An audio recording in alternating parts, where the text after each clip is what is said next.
कहानी वहां से शुरू होती है जहां प्रकृति ने अपनी सुंदर कला का प्रदर्शन करना शुरू किया। एक समय की बात है, पृथ्वी अपने आप में एक कहानी थी जिसमें एक संगीतमय रात, एक जादुई बारिश ने एक छोटे से गांव को नया जीवन दिया। वहां रहने वाले लोग पृथ्वी की सुंदरता से प्रेरित होकर अपने जीवन में भी सुंदरता घोलने का निर्णय लेते हैं। प्रकृति उस छोटे से गांव को जैसे हरी चादर से ढक दिया था। उसकी खूबसूरती देखती ही बनती थी बहुत सारे सुंदर पक्षी, मोर, चिड़िया, कोयल, भालू, गाय, हिरन आदि। एक छोटे से बच्चे का नाम था पवन, जो इस गांव में रहता था।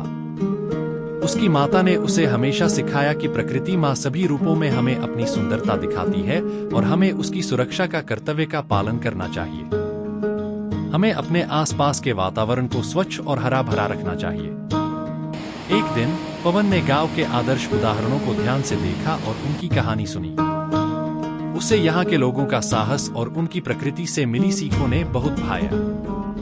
एक दिन उसने अपने मित्रों के साथ मिलकर गांव के आसपास की सुंदर जगहों की सफाई का निर्णय किया। वे साथ मिलकर पेड़ पौधों की सुरक्षा के लिए अपने गांव के आसपास एक छोटे से वृक्षारोपण कार्य का आयोजन करते हैं। सभी ने अपने आसपास छोटे छोटे पौधे लगाने शुरू किए। पवन ने देखा एक पेड़ बिना पानी के सूख रहा है। उसने तुरंत ही उसकी पेड़ की जड़ में पानी दिया और उस पेड़ को सूखने से बचा लिया। वहां एक पौधे को बचाने के बाद पवन ने एक गांव के बच्चे को भी देखा, जो अपने हाथों में एक छोटे से पौधे को साथ लेकर आया था। उस बच्चे ने पवन को बताया कि यह पौधा उसने खुद लगाया है और वह चाहता है कि इसका ध्यान रखा जाए।